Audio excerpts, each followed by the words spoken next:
Shalom, selamat pagi rekan-rekan mahasiswa, setiap dosen, karyawan, dan segenap sivitas akademika STT Simpson.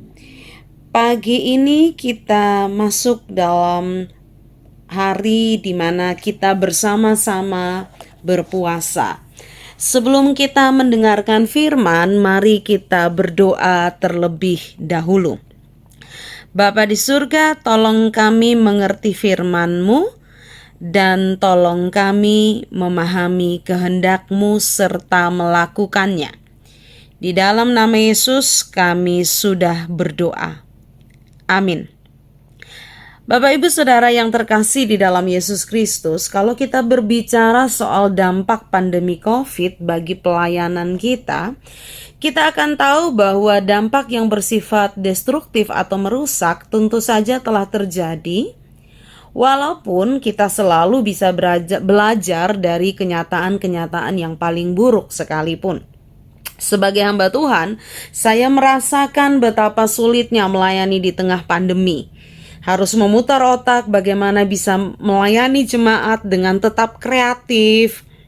Bagaimana supaya jemaat yang tidak bisa hadir di gereja tetap dapat merasakan sentuhan pelayanan.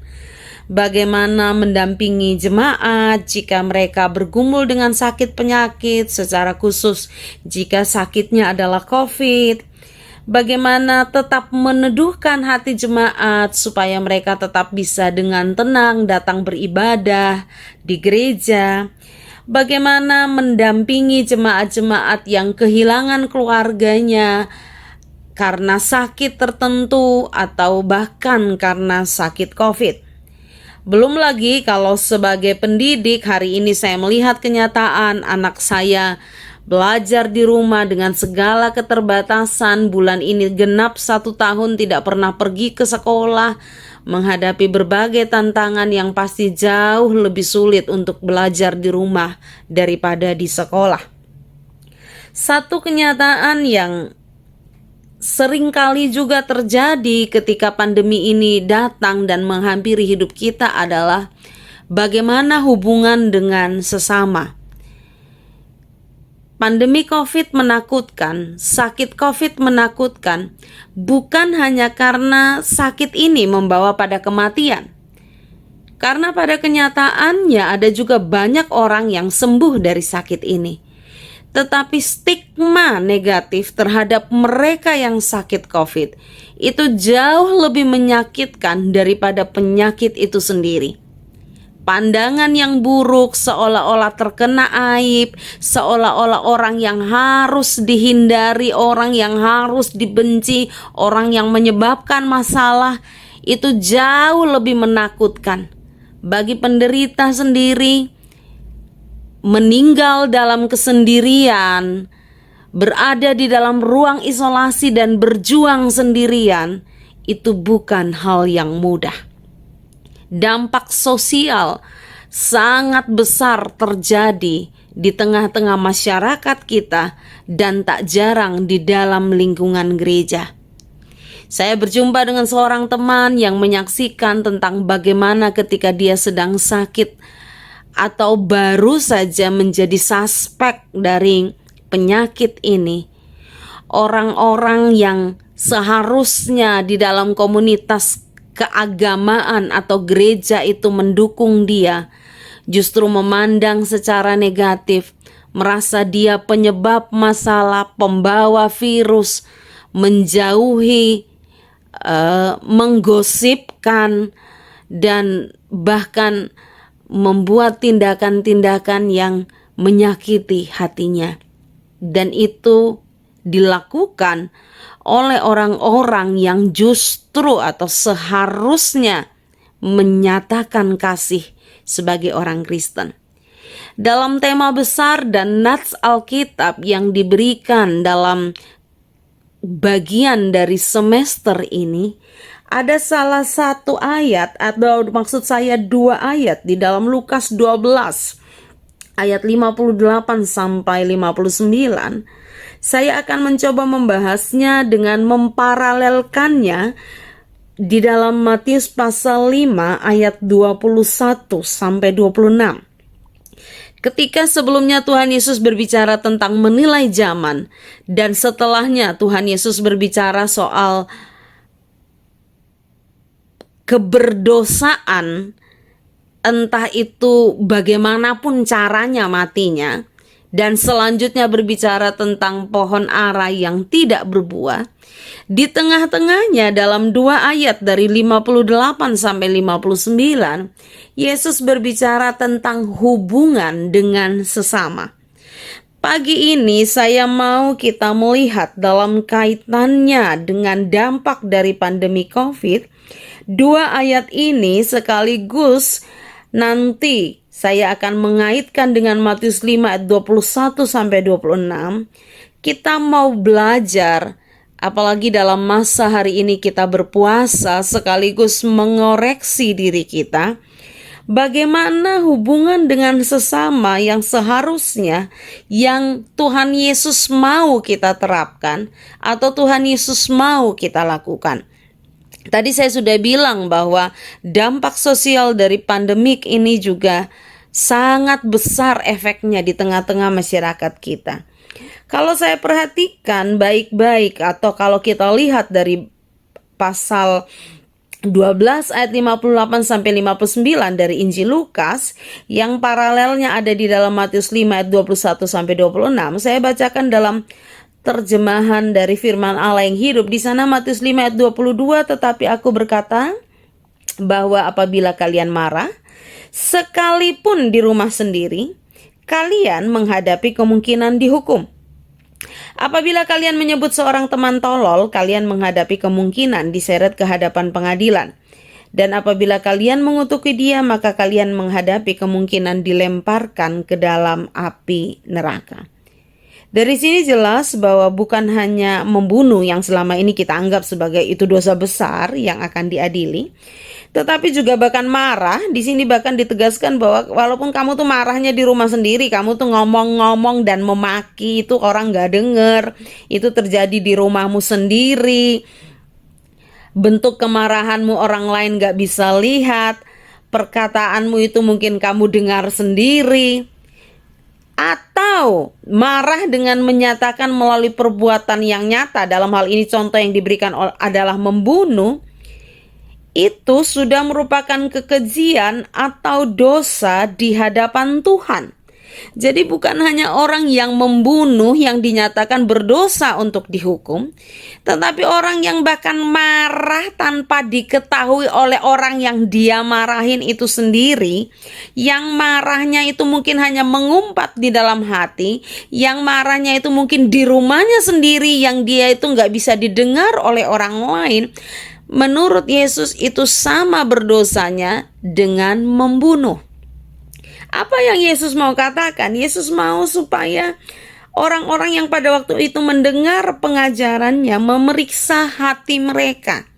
Bukan hanya seorang pembunuh yang dianggap melakukan dosa, tetapi bahkan kemarahan yang kita anggap sepele atau kemarahan yang kita anggap orang lain gak tahu, yang kita simpan, kita pendam di dalam hati kita, itu pun sudah menjadi dosa di hadapan Tuhan. Kalau dikaitkan dengan ayat setelahnya atau selanjutnya, di sana dikatakan kan Tuhan bilang apa? Orang yang mati dengan cara seperti yang ada di pasal 13 itu, apakah itu lebih berdosa? Tuhan Yesus mau kaitkan dengan konteks sebelumnya. Kalau kita kaitkan, kita akan lihat bahwa sebenarnya yang di pasal 13, apa yang jadi perbuatan pembunuhan itu atau kematian dengan cara yang tragis itu sama dengan kemarahan atau dengan hal-hal yang kita simpan di dalam hati kita terkait sesama kita. Pagi ini ketika kita sedang berdoa dan berpuasa, ayo periksa diri kita, periksa hati kita baik-baik. Kepada siapa kita sedang marah? Nama siapa yang ketika mengingatnya membuat kita jadi sakit? Wajah siapa yang ketika membayangkannya membuat kita ingin berteriak? Tuhan mau kita dilepaskan dari kesia-siaan itu. Alkitab berkata, kalaupun kamu jadi marah, janganlah itu membawamu kepada dosa. Pertanyaannya, apakah kita bisa marah tanpa berdosa? Saya sendiri bergumul dengan kesukaan atau kebiasaan untuk marah. Apalagi dulu sebelum saya berjumpa Yesus, saya punya banyak kemarahan terpendam di dalam hati saya. Dan saya bukan orang yang bisa mudah mengampuni. Kebencian saya diwujudkan dengan berbagai hal yang mungkin orang lain tidak tahu, tetapi itu ada di dalam hati saya. Tetapi setelah saya berjumpa dengan Yesus, saya masih bergumul dengan kemarahan. Hari ini anak saya, kalau saya sering bilang, kalau ditanya mamanya galak atau enggak, dia pasti akan bilang mamanya sangat galak. Kemarin juga saya cerita di kelas ketika mengajar, anak saya berceletuk ketika ulangan matematika. Dia bilang seumur-umur baru kali ini Salomo ulangan matematika tanpa menangis. Berarti Bapak Ibu Saudara bisa bayangkan bagaimana situasinya kalau saya yang mengajar dia. Saya sangat bergumul dengan kemarahan ketika mengajar anak saya. Karena saya dulu pun diajar dalam kemarahan. Jadi mama saya juga mengajar dengan sangat keras soal pelajaran. Beliau menekankan harus mendapat nilai yang tinggi. Dan itu yang hari ini saya terapkan pada anak saya. Saya bersyukur lebih bisa mengendalikan diri. Tapi saya lebih sering karena keterbatasan waktu dan lain sebagainya. Apalagi ini 1 tahun belajar di rumah, saya nggak mau dia stres. Saya lebih sering menitipkan kepada mertua saya untuk mengajar dia. Saya tidak bisa menghindari tanggung jawab sebagai seorang ibu untuk mengajar dia, tapi saya sangat bergumul dengan kemarahan saya ketika mengajar anak saya.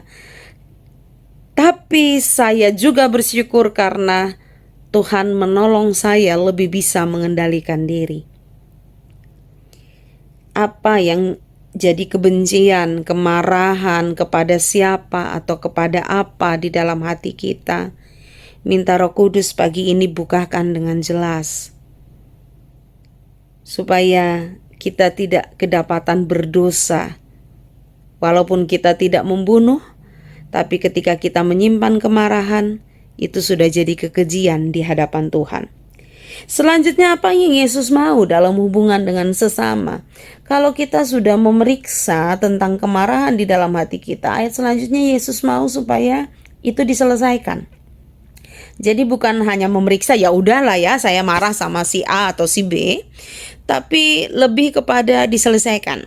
Ayat 5, pasal 5 ayat 23 sampai 24 dari Matius 5 bilang, jadi apabila kalian sedang berdiri di hadapan mezbah bait Allah untuk mempersembahkan korban kepada Allah, dan tiba-tiba teringat bahwa ada seorang teman yang merasa sakit hati terhadap kalian, tinggalkanlah korban itu di sisi mezbah dan pergilah minta maaf kepadanya dan berbaik lagi dengan dia.